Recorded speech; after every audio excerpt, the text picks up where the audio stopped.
Hello, everybody. Welcome back to Rev Left Radio.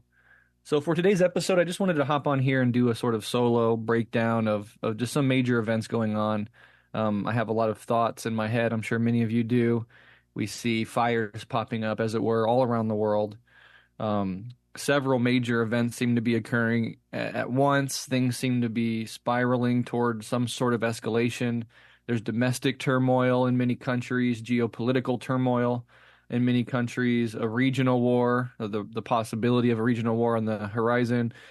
Depending on your definition, we could say that we're already in a regional war based on the fact that Israel is bombing all of its neighbors, conducting a genocide.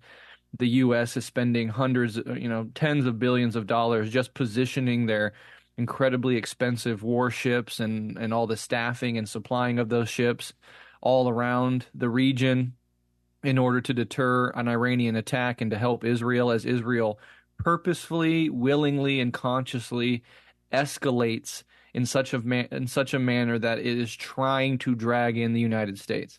There is a sort of political material basis for this in Israeli society, and there's a personal, psychological, psychopathic motivation on behalf of Netanyahu.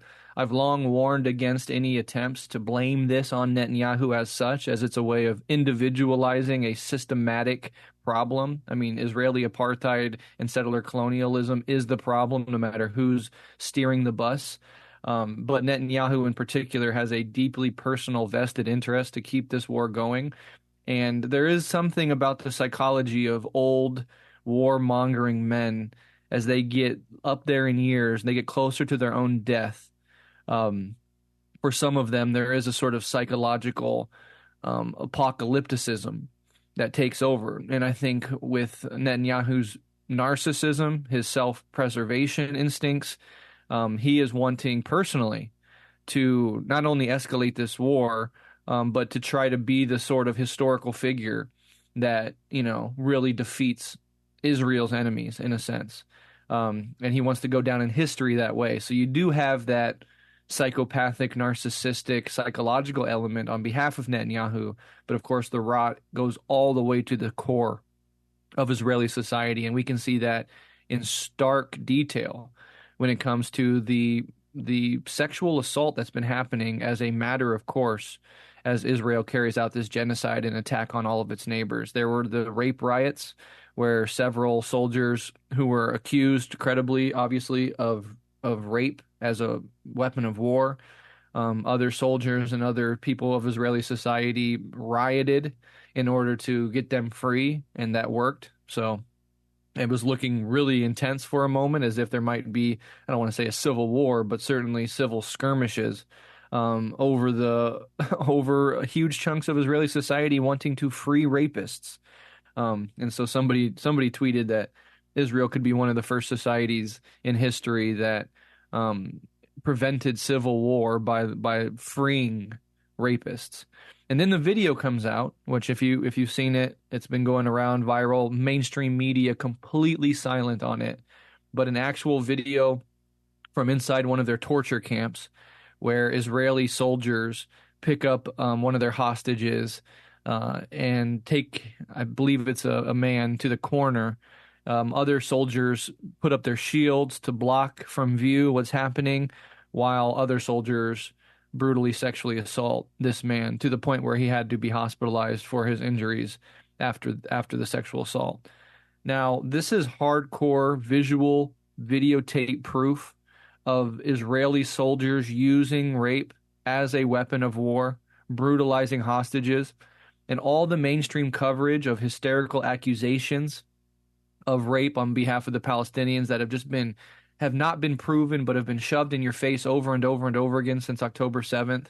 And then when there actually is videotaped evidence of this exact thing occurring, but Israel is doing it, you don't hear about it on any mainstream media source. This is one of the many ways that Western corporate media provides cover for Israeli war crimes. But it's getting to a really, scary and perilous point when it comes to the regional conflict. It's very clear that Iran and even Hezbollah to a large extent aren't giddy for war. They're not trying to escalate. They're trying to defend their dignity, to do what any state has to do in the face of escalating aggression, but they're trying to do it in such a way that it doesn't spark a full-on regional war for many reasons, one of which is that they know the U.S. is going to get involved. They know that both the U.S. and Israel has nukes. Not that the U.S. would necessarily use them in this context, but Israel certainly will. If Israel is losing the war, what is it?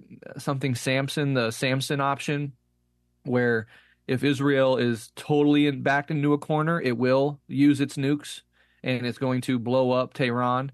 And so there's this sense in which Iran has this extra layer. Not only would you, if you start a proper war with Israel where you have to take on Israel, which is doable. I mean, all the regional partners could come together to some extent and very likely defeat Israel. I mean, I think there's no question if Iran and Hezbollah teamed up and you had some support from Yemen, and obviously you have the guerrilla war on behalf of Hamas and the Palestinian resistance, and if Israel was all by itself, Israel would be destroyed. But Israel has the imperial hegemon standing right behind it with its arms folded, and that's the United States. And so they know a war with Israel also means a war with the United States. And the nuclear asymmetry is a real problem. Like, Iran should have nukes. And all of the discussion for the last several decades about trying to prevent Iran from having nukes is precisely for this scenario. When Israel is finally able to be the rabid beast it wants to be regionally and wants to escalate into a regional war, if not a fucking world war, an apocalyptic war, and they know that they have nukes, and they've been doing everything with the U.S. to prevent Iran from getting nukes, because that is the ultimate deterrent. It's the only reason, as we all know, why North Korea hasn't been invaded and toppled and destroyed and gutted, right? Is because they have the ultimate deterrent, which is nuclear weapons. And, if Iran had produced and was allowed to produce nuclear weapons, this could be a very different situation. Now, we know for many decades, Israel has gone out of its way to prevent this exact scenario by, among many other things, assassinating physicists and top scientists who are working on or have the knowledge to produce nuclear weapons in that way. So it's clearly been a long-standing strategy on behalf of Israel and the United States to prevent Iran from getting nuclear weapons for precisely this reason, for this ultimate asymmetry. When push comes to ultimate shove, Israel has nukes and Iran doesn't. And Iran, any rational actor has to take that fucking shit into account. And so there's a real possibility that, nukes could fly. And look at Israel. You think they're going to constrain themselves? You think they're going to hold themselves back if they're in a corner, if they're losing the war, and not use their nukes? It is protocol that at some point the nukes will fly for Israel. And there's only one other country in human history who has used nukes on human beings, and that's its number one partner, its senior partner, the United fucking Snakes of America. And so you have this horrific situation where it's clear that that Hezbollah and Iran and the Palestinian resistance and the Yemeni resistance all are on the right side of history. And Israel is a rabid dog that's conducting a genocide and bombing its neighbors. It's the number one threat to freedom, to safety, to stability in the region. As it presents itself as the only democracy and the most moral army, and we're an outpost for Western civilization. Yeah, it's an outpost for Western civilization, hence the sociopathy, hence the insanity, hence the bloodthirsty warmongering, hence the fucking systematic colonial mentality that results in dehumanization and rape and fascism. In that sense, yes, it is a little Western outpost in the region. But for precisely that reason, it's evil and needs to be destroyed. And that region will never know peace as long as Israel is allowed to continue to exist in that region. Because it can't live as equals. It doesn't see itself as equals in a region of other equals. It doesn't see itself as, even internally equal amongst equals, in the sense of Jewish citizens versus Arab Muslims in Palestine, in historic Palestine. Second class, third class, fourth class citizens. I mean, what do you even classify Gazans? They're not even citizens in a class. You can't say third class citizens. They're being genocided. So they're now a victim in the worst possible imaginable way of Israeli settler colonial fascism. And so that's that violence and that destabilization It serves U.S. imperial interest, which is a huge reason why U.S. is a locked in ally. But it also just proves that Israel is the problem, and that region can never know peace and stability with Israel, pursuing its goals, which is complete extermination of the Palestinians and a complete takeover of a historic Palestine and aggressive escalatory militancy against any neighbor country that tries to prevent it or has different ideas about how things should go. So this is going to continue to escalate. And, the U.S., it's one of those things where, for all this talk of democracy, we get no fucking choice when it comes to war. There's no candidate that we can choose that has a reasonable chance of winning that would refuse to go. I mean, even fucking RFK Jr. is up Israel's asshole. The Democrats and the Republicans are vying to see who can be more pro-Israel. Under the Biden regime, that you've seen 10 plus months of a brutal genocide that the Democratic Party is arming, funding, arguing in favor of, protecting at the UN, slandering its opponents here at home. That's the Democratic Party. And then Trump is even going to be more aggressive, you know? All the talk of democracy, we get no choice where trillions of our tax dollars go. What was it, $7 trillion spent on Iraq and Afghanistan alone, only to murder hundreds of thousands of people and to replace the Taliban with the Taliban? That's our money that should go to investments here in the United States of America, where people are homeless, people are struggling for housing, people are struggling for health care, people are in debt just for the crime of getting educated, for the crime of being working class and trying to educate themselves. They have to take on tens of thousands of dollars of debt. I speak from personal experience here. And all the fucking problems that our tax dollars could be used to invest in gets blown away for the profits of the military-industrial complex, for the defense of a genocidal fascist apartheid state, for endless wars abroad.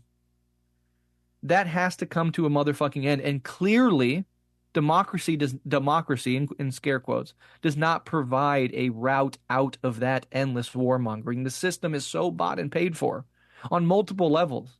The military-industrial complex is for sure one, but look what AIPAC just did.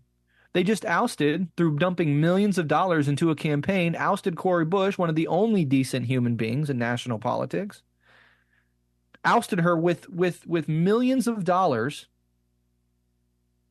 because she had criticisms of Israel. So now a foreign government operating a domestic lobbying bribery firm can just dump money into politics and choose which politicians are allowed to even be on the table of options for us. And they call this democracy. So it's a disgusting situation. Israel needs to be put down. It is a rabid dog. The U.S. is a rabid dog. Imperialism is the core contradiction. There is no decent future for humanity as long as imperialism can continue to run amok around the world. And what does imperialism, the systematic sanctioning, plundering, colonial and neo-colonial looting of the global South create? Well, that tends to create a little thing we call mass migration, a little thing we call a destabilization of somebody's home country to such an extent where they're desperately now moving northward to find opportunity. Well, yeah, that's because the U.S. and the imperial core have destroyed any possibility of opportunity in those people's homes countries. One of the things you'll often hear, America's the greatest country in the world. If they weren't, then why does everybody want to come here? Because you fucked everywhere else up. Because you fucked everywhere else up, hoarded all the wealth and power in the world. And so, yeah, there's opportunities here, not because they grow out of some virtue of American society and civic association, but precisely because of imperial and neo-colonial plundering and for the imperial core more broadly. I mean, look at, from Venezuela, we see Venezuelan economic migrants, Central American economic migrants. We see migrants from the Syrian civil war that have been flooding into Europe for a long time. Afghanistan, Iraq, the entire region that is destabilized by the U.S., by its allies in Europe, and by Israel, creating mass migration into Europe as desperate people flee destruction and poverty and move towards an area that have some ostensible opportunities, even though those have completely dried up now. And then what happens? You get a fascist backlash in those home countries against the migrants themselves. for all the fucking people rioting and all the people across the West hating immigrants and fuming about being replaced and coming up with conspiracy theories about a small cabal of people orchestrating the replacement of white genocide, do any of them talk about imperialism, about neocolonialism, about sanctions as war, about the conditions that create desperate people fleeing desperate situations? Do they ever talk about that? No, there's no anti-imperialist critique on the fascist right. They actually often support imperialism under the guise of nationalism and patriotism. Support our troops. Stand behind them or stand in front of them. Love it or leave it. These colors don't run. That's all we've heard. And then they have the audacity to act surprised when there's huge migrations of desperate people. And then instead of blaming the warmongers or the rich and powerful elite who orchestrate imperialism, monopoly capitalism itself as an object of critique, who catches the shit? The powerless, moneyless migrants. And whatever faction, not the whole ruling class, but whatever faction of the ruling class they've been trained to hate. And another layer is that the actual solutions to the problems of people who are upset about mass migration, the actual solutions are twofold: anti-imperialist politics, ending this scourge on humanity of imperial hegemony and wars, etc., and socialist economics inside of countries, so that every country can have to the extent that they have prosperity, share that prosperity widely. So people are not living in constant austerity, constant precarity, have crumbling social services, have no fucking life opportunities, have no way to generate a decent income, have no future at all. But guess what? Those things have been denigrated as communist and socialist. So if you go up to one of these fucking geezes over in England rioting and fucking attacking people of color, and you said, hey, the real solution here, if you care about this issue, the real solution here is socialist economics at home and anti-imperialist politics abroad, bridged together by proletarian internationalism, where the working people of every country see themselves in the working people of other countries, and we try to create a world that works for regular working people across the world. They would call that, well, in the past, they would call it a commie, red menace, whatever bullshit. Now they call it woke, right? They would call that woke, or socialism or communism, tyranny. And so the thing that's creating the problem, brutal capitalism at home, anti-imperialism abroad, one of its effects is to create desperate people fleeing desperate conditions, which gives rise to mass migration. And then the solutions to that problem, which are to address the root causes of imperialism and brutal capitalism, are then denigrated by the reactionary elements of the ruling class to their gullible, ordinary working class constituency, denigrated as communist, as socialist, as woke, as tyranny, as whatever.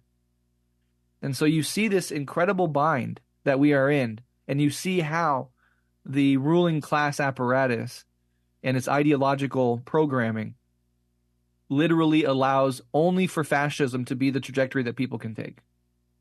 The real solutions striking at the root are denigrated as socialist and communist, anathema to our Americans and Brits or whatever the fuck. While the very cause of the problem just gets entrenched under nationalism and patriotism. We love capitalism. We believe in entrepreneurship and liberty and freedom. Okay, well, look at all the liberty and freedom you have. And we got to be strong. We got to project force around the world. We got to show the rest of the world that we can't be fucked with by going over and destroying their countries over and over and over and over and over and over and over again. Okay, well, that's creating the problem. But now you're saying that you like that because you're a patriot and a fucking flag waver. Well, that's what the situation we're in. And then what the left has to do, and I've said this for fucking I've been on the air for 7+ years now. we have the duty of trying to politically educate people, but you got to stick around and you have to have an attention span and you have to set aside base emotions of disgust and othering and anger and rage. And you got to think through a few fucking steps logically in order to arrive at the conclusion of what the actual root causes of these problems are. And that's a lot to ask from people. Unfortunately, it's a lot easier to point at a fucking guy who looks a little different than you and speaks in a thick accent and say he's the problem. Go attack him. When you do that, you are directly supporting the ruling class. When you either pick a faction of the ruling class to identify with in the US, Republican or Democrat, so I'm on the Democrat side, fuck the Republicans, or vice versa. When you do the factionalism of the ruling class to where you are now a working person identifying with the faction of the ruling class, or you take the fascist route of scapegoating powerless, wealthless, desperate people as the cause of your problems, in either of those two cases, what you are doing is you are doggedly serving the interests of the ruling elite. Because factionalism, they can play all day. They love factionalism. Democrats versus Republicans all day, because no matter who wins, the ruling class wins. And you, as a gullible, duped working class person, have gotten on your knees for one of those two factions. You've now identified yourself with one of the two factions of the ruling elite. And so what does that make you do? It makes you defend your ruling elite and criticize the other ruling elite. And even better for them, criticize the constituency of the other ruling elite.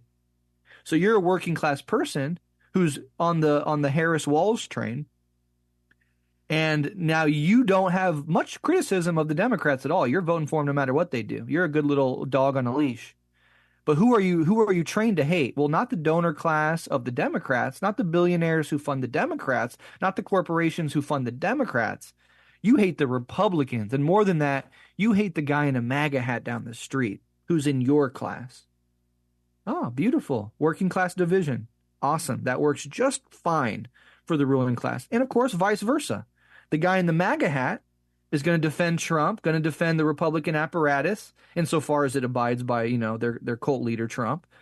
Is no critique of capitalism as such, no critique of the donor class of the Republican Party, no critique of the billionaires and corporations that prop up the Republican Party. He now hates the blue-haired college student. He now hates the guy down his street with the Biden Harris sticker on his car. Perfect. And then you add in racism. Well, that creates more divisions. You add in anti-LGBTQ shit. That adds in more divisions. And then you have a whole bunch of little weak fucking factions of the working class split in a million different ways, now identifying themselves with one of the two factions of the ruling class. Oh, you've played directly into their hands. Like I said, a good little trained, obedient dog. And just while we're on the point, really quick, I wanted to mention this thing I talked about voting. There's all this argument now about, we have to support Harris and Walls. This is different. This time it's different, guys. Seriously, like they actually are hope and change. Like, my God, we've been through this so many fucking times. But because there's people that will always be ignorant, always be susceptible to being tricked into this way. But of course, there's also this all 4 years, a whole new crop of young idealist people who do want change, but who easily get suckered into it. As we did when we were younger, I got suckered into the Obama hope and change idea. I grew up, became politically conscious my first memories are under Clinton, and then really politically conscious and active under Bush. And I was 18, 19 years old when Obama comes along. Really felt like, holy shit, this system can work. Obama really can make the change and really like help the little guy and stop the wars and shit. Well, I learned the hard way. And then I grow up fucking, wrinkles now and fucking gray poking out of my beard and just beaten down by fucking living in American society for a couple more decades. And a whole new crop of bushy-eyed, bright-eyed young people come up, and they're falling for the Harris Walls shit. Now they have to learn. And by the time they learn, there's going to be a new fucking person coming along to trick the other people. And some of them won't learn. Like, plenty of millennials that lived through the Obama fucking betrayal are still fully locked in. So I made this point, and it's controversial, but I said, you as an American taxpayer are already paying for the mass murder of innocent people. You can't control that. But if you then also actively vote for the party that is arming and funding that genocidal mass murder, you're willingly going out and saying you're giving your personal thumbs up and personal green light to that party who is doing that. That makes you a willing, conscious participant. You can't pretend you don't know. You know what's going on. You know what they're doing. And not only are you going to work and paying your taxes to support Israel, who has healthcare and you don't, of course, but support Israel, who has free college and you don't, of course, but support Israel in their attempt to bomb the entire, region of West Asia and genocide the Palestinian people. You're going to go give your personal green light. Okay, well, now you're a willing participant. Now it's not just this matter of they're taking my tax dollars. I don't fucking control what they do with them. They're making it rain on Netanyahu, a fucking fascist, right? But I'm actually going to go out and vote for the party doing that. So if the Democrats can commit a literal genocide and still get your vote, they don't have to worry about you at all. You are a lock. You are on their leash. You're going to vote for them no matter what they do, because even outright fascism and genocide aren't red lines for you. So if even supporting openly fascism, which what is Israel if it's not fascist? A fascist apartheid ethno-supremacist state conducting a genocide against people based on their race and religion. My fucking God. What's the definition of fucking Hitlerite fascism if not that? So they're doing fascism, supporting fascism, using your money to fund fascism. And not just fascism, but genocidal fascism, Hitlerite fascism, where there's literal fascism plus a genocide. That's what they're doing. Those aren't red lines for you. So why do they need to appeal to the left? If you are just going to bitch and moan and fall in line every fucking time, they don't need to appeal to you. They take you for granted. They can tie you up to the furnace and beat you. You're still going to fucking vote for them. So they'll simply take you for granted. Mr. and Mrs. I'll vote for blue no matter who, even when they're doing fascism and genocide. They'll take you for granted. And they'll appeal to people whose votes aren't guaranteed. The suburban wine moms, making $150K a year. The older boomers who grew up loving Israel, who sometimes can kind of be swayed over to the Trump side of things. They're not quite sure. The centrists, right? Oh, maybe we got to lock them in. Well, they'll go after them because those votes aren't guaranteed. They have to appeal to those voters because those voters aren't going to fall on their knees every 4 years no matter what the Dems do. The Dems can lose those people, and so they will go after those people to shore up their ability to win an election. And you people who are voting for this shit on the left, so you call yourself things like leftist, and you criticize the genocide, and you see it very clearly what's going on. And, you might have voted for Bernie in 2016 and you want real fundamental change, or at least some change. And you critique the Democratic Party the whole way. But every 4 years, you shut the fuck up and you go in and you cast your ballot for the Democrats. They can shut you out entirely. Who gives a fuck what they think, what they say, what they want? They're going to vote for us. We can do anything. So that's for the people on the left that are voting Harris and Walls, who are coconut pilled. You make me fucking sick. Those coconuts are full of the blood of Palestinians.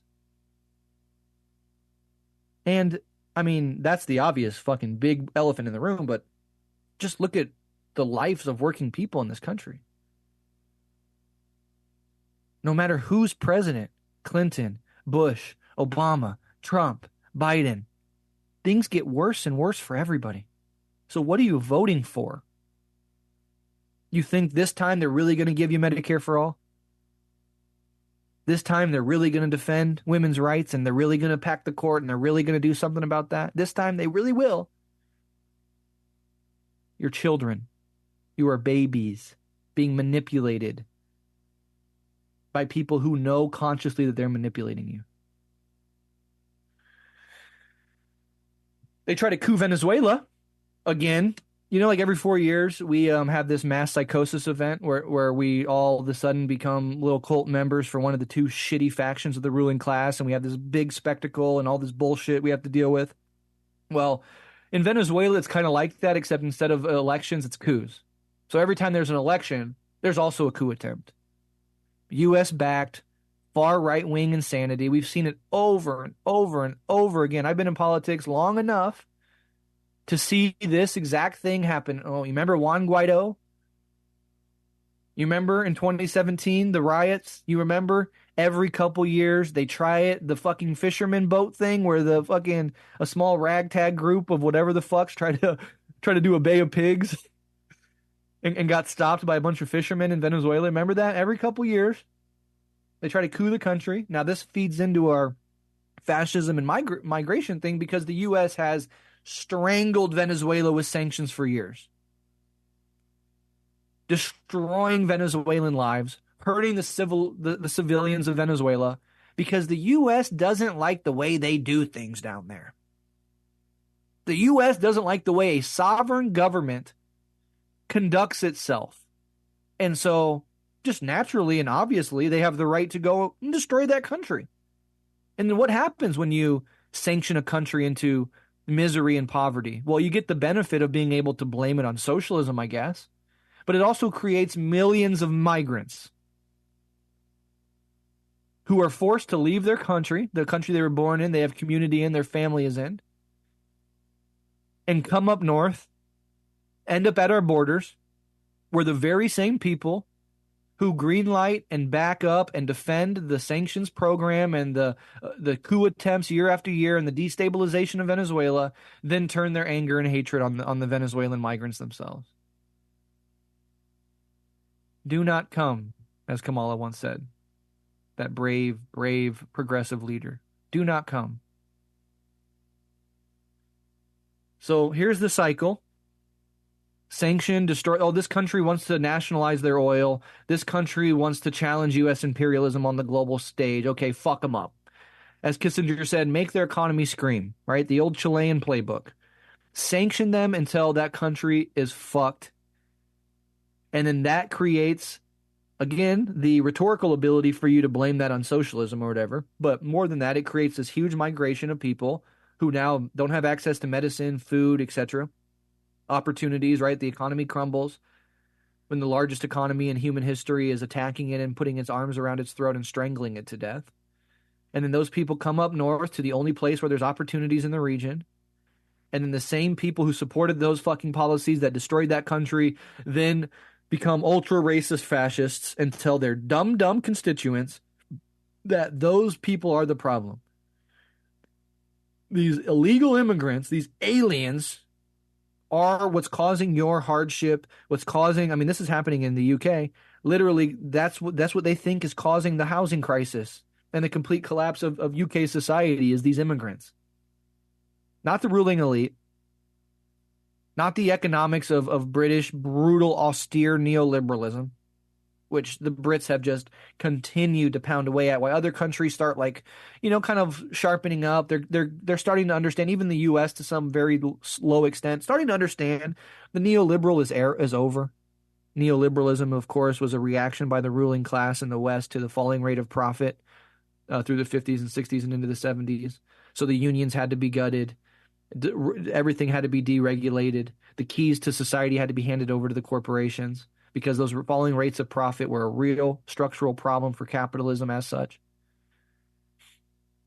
But now that has played itself out, and what do we get after 40 years of neoliberalism?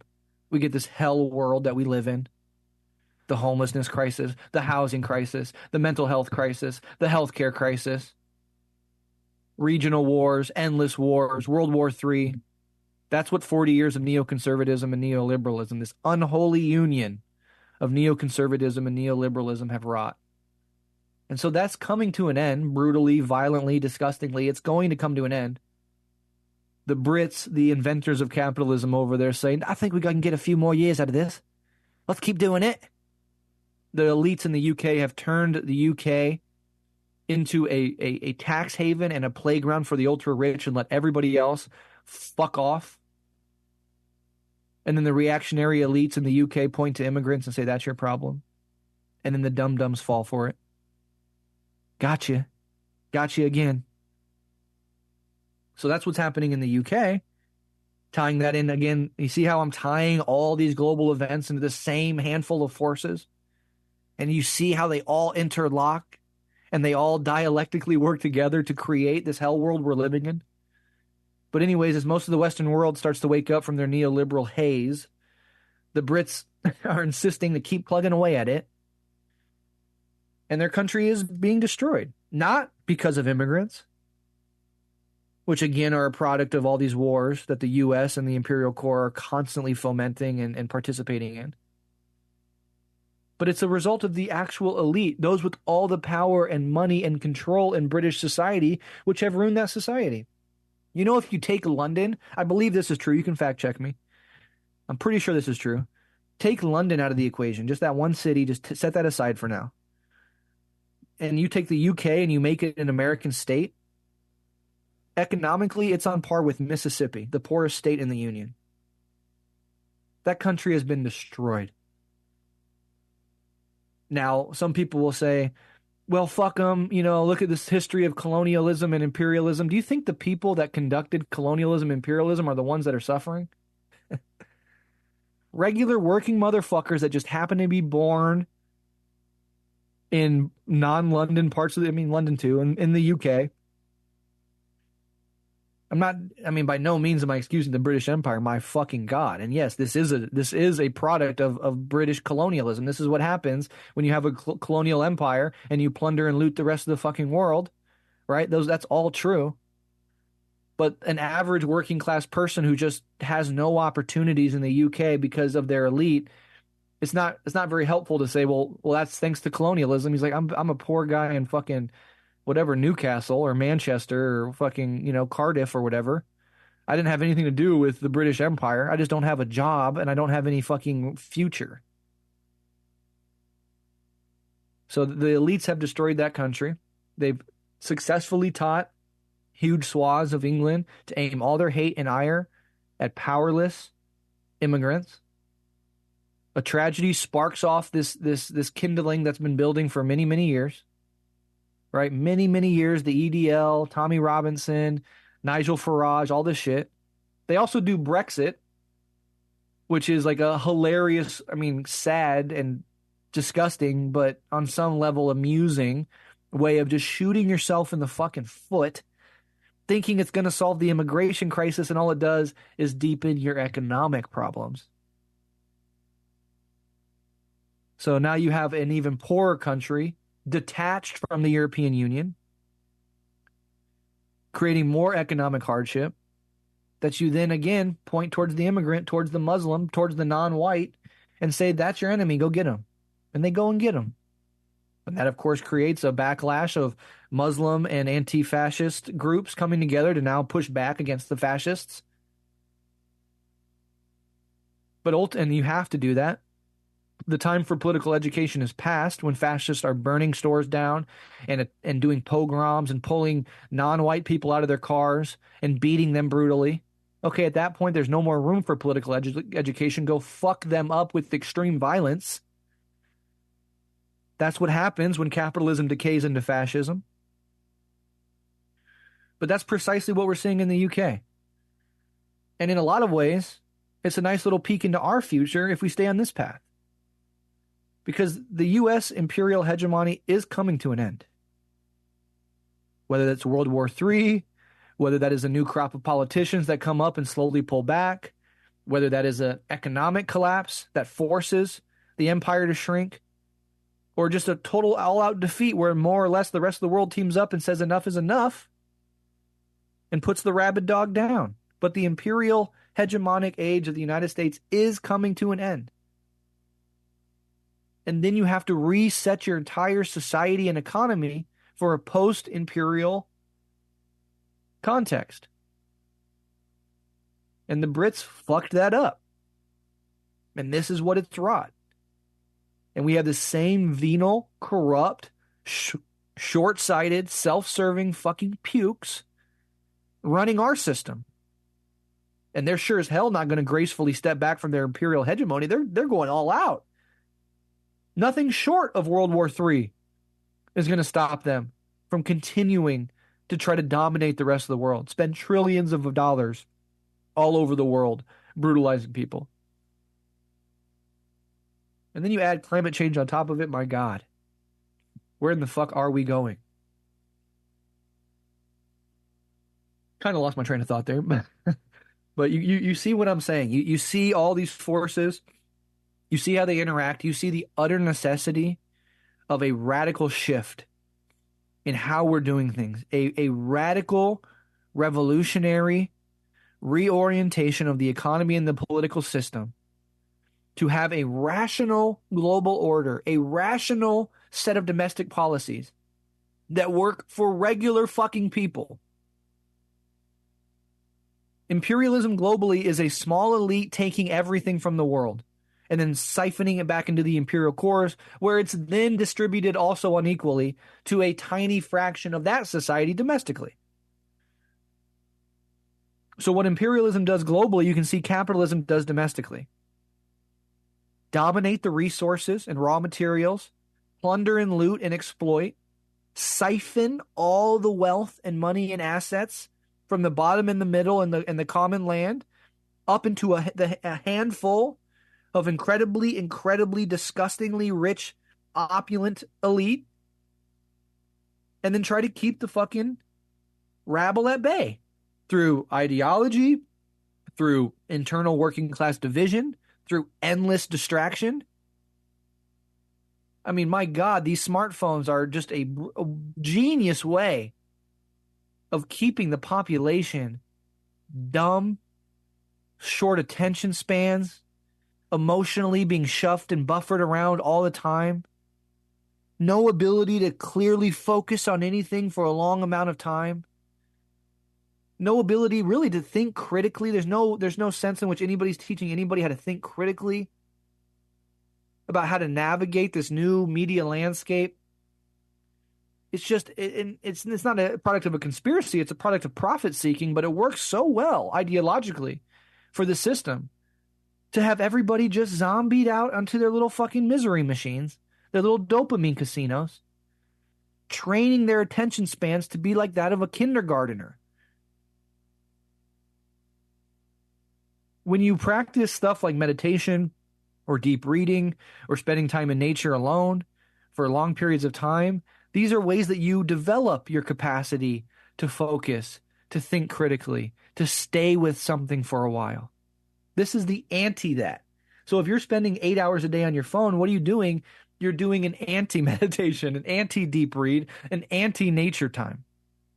You're detraining your mind to become less sharp, to become more jostled by emotional impulses, to be more algorithmically directed, to have an attention span that is so fragmented and so scattered, and to have that addictive impulse to reach in. I mean, like, again, this is not a product of conspiracy. It just is a natural outgrowth of the dominant ideology and the profit seeking of corporations who want to keep your attention onto their shitty fucking websites for as long as they fucking can. And it's double edged because where else are you going to see a lot of this? I mean, Twitter is this hellhole in a lot of ways, but also you see shit on Twitter you are never going to see on any regular mainstream news channel. You see videos on Twitter that you'll never see anywhere else. And that really does also help you get around the gatekeeping of the media establishment. So all this to chuck your phones into the river. I know none of you are going to do that anyway, and I'm not either. I'm not speaking this from some Zen monk like superiority either. I have my phone right next to me right now. But what it does mean is that there are things you should do to mitigate the worst impacts of that addiction. Like I said, meditation, deep reading, spending time in nature, and more importantly than anything, if it's possible, organize in your community. Spend time in real life with people in your community working on real problems that actually exist in your community. These are all ways to mitigate. And yeah, you can use it, set time aside. It's it's not all evil all the time. It does have benefits. But that's just a small side point. But mostly I just wanted to get on here and I wanted to break some things down. I wanted to show the connections between things. I wanted to show how the UK elite have robbed the British people of all races for several decades. They've plundered their own economy. They've turned it into a tax haven for the ultra rich. Then their reactionary elites point to the most powerless people in society, sparking these low level pogroms, which is what they are. And the tinderbox is lit by a tragedy that's immediately skewed by conspiracy online bullshit. So 3 little girls were stabbed to death by a second generation immigrant from Rwanda, but a full British citizen. But that immediately got spun in right-wing British circles as an illegal immigrant, Muslim immigrant that just got here off the boat, goes on a rampage and kills 3 British girls. Now that's a fucking tragedy. Right? A mentally unwell person hurts little babies. It will never not destroy me and flabbergast me and break my fucking heart and my soul that people in this world can go out and hurt little fucking children. So that's real tragedy. That's real heartbreak. That's real pain that a whole society feels. Remember when Newtown happened, right? That happened up in the Northeast, far away from where I live, maybe far away from where you live. Did it not impact the entire society? I remember it was like 2012, going to work in the parking lot of my job, bent over bawling alone in my truck, hearing the news of what happened in Newtown. The mass murder of little innocent precious babies. So those tragedies hit an entire society. And if you are at all out of your insane little ego fever dream of just me, and you're paying attention to the world around you and you have a fucking heart that beats, these things should devastate you. But of course, the deepest injustice that can happen is in the face of that tragedy, you take it to demonize powerless people and just go out and start attacking random fucking Muslims and random fucking immigrants in your society. That's like the worst thing you could do in the face of an unspeakable tragedy is to do another unspeakable tragedy, but this time you feel self-righteous about it. This time you feel like you're doing something good. That's evil. The Nazis thought in their own twisted fucking heads that they were doing something good. And so it's almost worse, like an evil person doing an evil act they know is evil for the sake of being evil.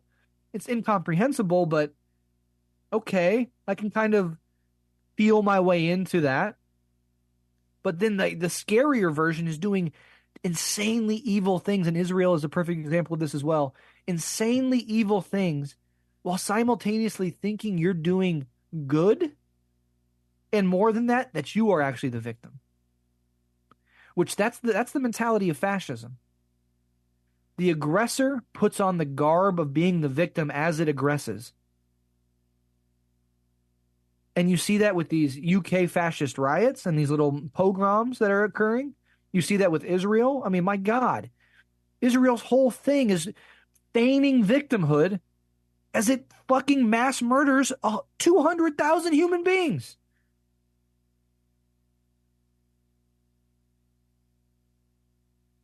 That is evil on another level. But that's precisely what we're seeing. And so we are living in interesting times. We are living at the beginning of something fucking huge. We are entering, and have been for several years now, a global and domestic, every sense, every nation state, domestically and then globally, we're entering a huge crisis inflection transition point.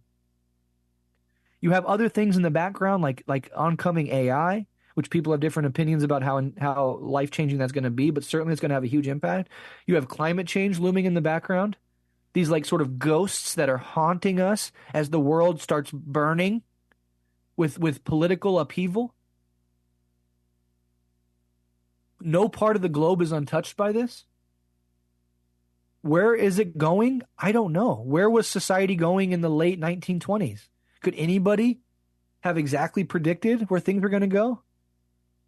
1927. And you're at some fucking party, drinking champagne with the flappers. and you have no fucking clue what's coming. The Great Depression, World War II, we're in a very similar situation. Interestingly, roughly about 100 years later.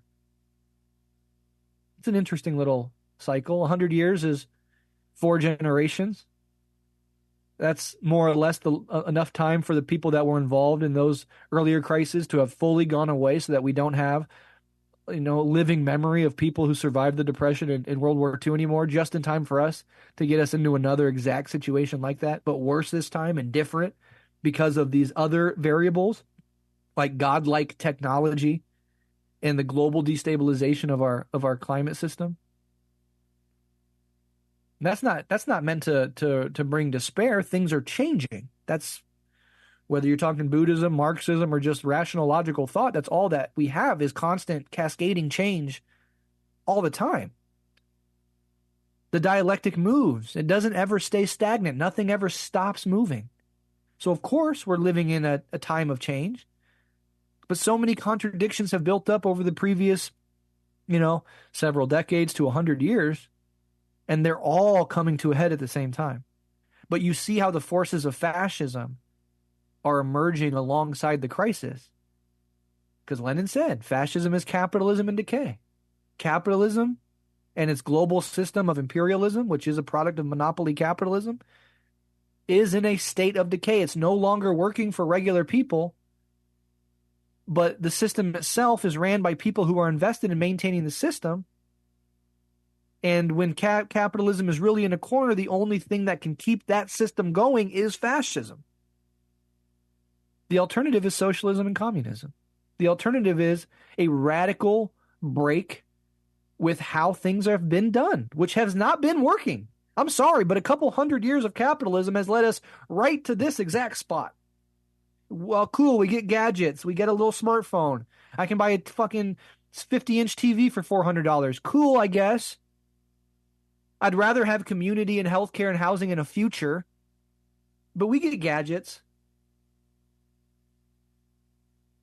We get Elon Musk and Jeff Bezos. Oh, thank you, our overlords. Thank you so much for creating Amazon and Tesla. Oh my God, you've changed the world. Capitalism is so great. No, I'd rather have community. I'd rather have a sustainable future. I'd rather have an environment that isn't fucking dying. I'd rather have a flourishing natural biosphere. I'd rather have a society in which we're not constantly being advertised to or having to consume to feel alive, but where we actually have community and meaning and ritual in our societies, where we actually cooperate with one another to create the highest quality of life possible for the most amount of human beings on fucking Earth, where we can all live decent, dignified lives instead of a small amount of people getting insanely rich by making sure that the rest of the world toils forever. Let capitalism go on long enough, and it just brings you right back to feudalism, doesn't it? Now with suits and ties instead of, crowns and capes. Now with smartphones and TVs. But the basic class structure of a small elite on top who live lives of luxury and opulence, and a broad, writhing mass of human beings on the bottom who live in a constant state of precarity, if you're lucky. Because precarity means you're on the edge of the cliff, but you haven't fallen yet. Precarity means you could fall any moment, but you're still teetering. For huge swaths of the world, they've been pushed over the edge. Look what's happening in Congo. Look what's happening in Palestine. Look what's happening in the Sudan. And I can point to many more places around the globe. Those people have been pushed off the cliff. They would love mere precarity. So that's the world capitalism has created for us. And to try to reform it, try to keep it around, is crazy, is extremism. That is extremism. This system no longer works for the vast majority of humanity, for the biosphere itself. This dual system of capitalism and imperialism no longer works. If it never did. But you could see how it arose out of the grotesque guts of medieval monarchy and feudalism, and so was never going to be a beautiful system. But we're in the 21st century,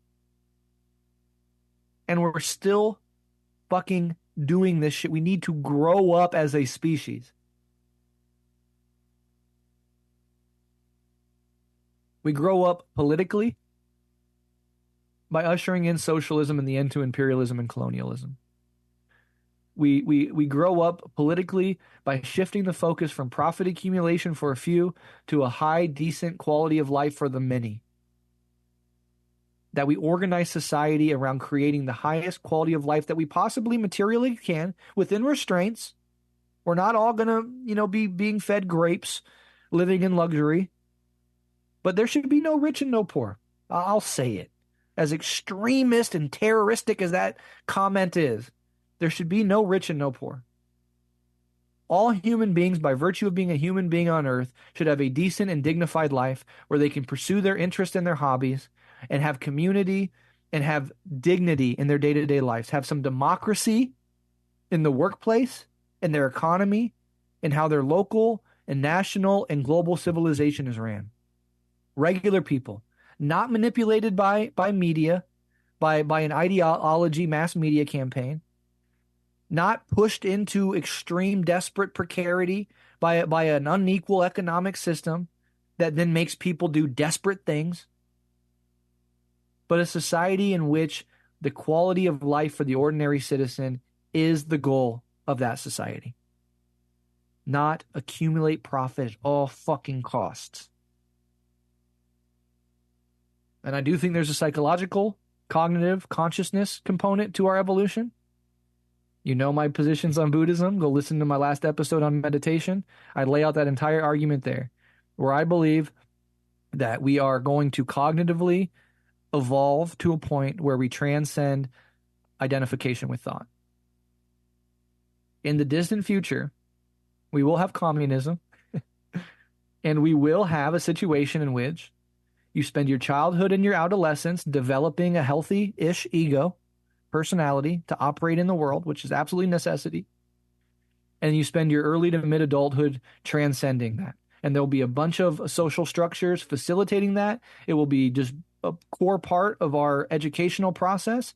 It will be very known that that's what adulthood means. It's a sort of ritual that happens. There will be better and more precise ways of ensuring more or less everybody gets on that train. And we evolve politically, outwardly, socially, economically, civilizationally, transcend class and thus war with each other.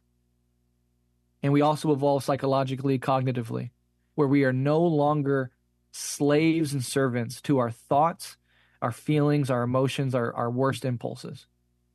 We are no longer buffeted by the winds of the egoic desiring machine, but we can stand back from it and use it as a tool.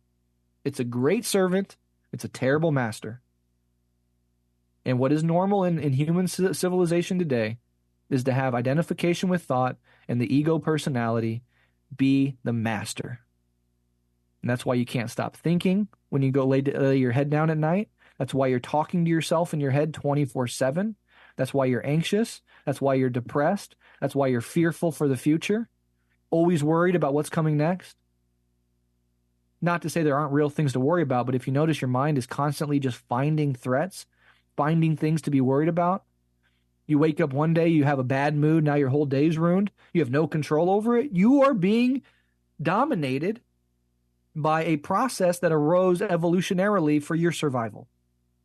And because its only concern is to survive, to get through the day, you start thinking like that. Detect threats and just get through the day. You wake up in the morning, I just got to get to the end of the day. You wake up on Monday, I just got to get to the end of the week. You just got to get to the end of your life. That's what you're going to do. That's no way to live. And so, yes, just like capitalism, the ego personality arose.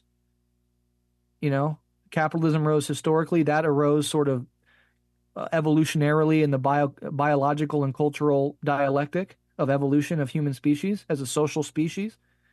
It served its role. right?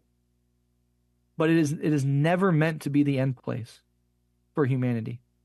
The exact same thing applies with capitalism. So both of those, we will either kill ourselves or we will live long enough to transcend and grow the fuck up from those two things.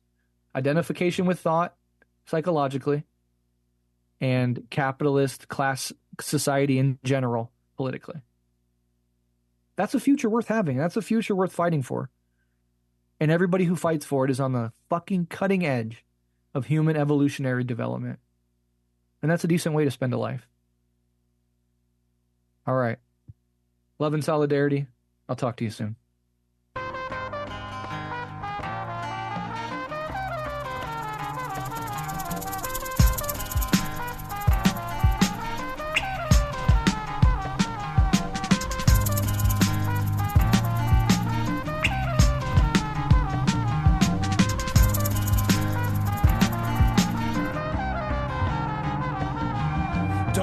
That sick feeling in your stomach, you can't run from it. Let it guide you into high view, then move beyond the summit. From peaks to valleys, speed through alleys. If it's done quick, you'll have the time to find the caves where days were never sunlit. Discover scriptures made by a society of blind men who suggest the best directions where you most likely will find them. Dead set on checkmates, embracing a chess set. When bedspreads get wet, they're left with the scent of death threats. In 7 seconds, I'll become undone. I'm breaking through. If you're around by the time I reach number 1, I'm taking you. You're not the traveling type, then hide your baggage better before you die a normal death and write the average letter about your internal furnace and how life's a sexually transmitted disease that you contracted through her kiss. When a boy writes off the world, it's done with sloppy misspelled words. If a girl writes off the world, it's done in cursive. I'm searching for a cure. This is a sickness. Can you hear me, love?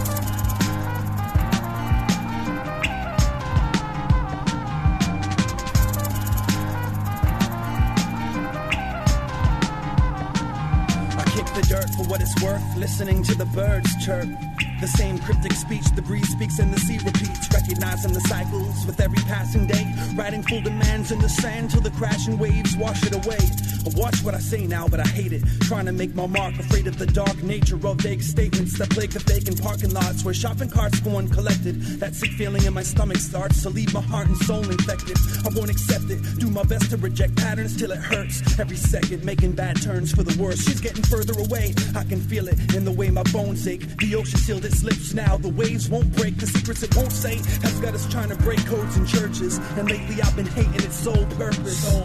When a boy writes off the world, it's done with sloppy misspelled words. If a girl writes off the world, it's done in cursive. I'm searching for a cure. This is a sickness. Can you hear me, love?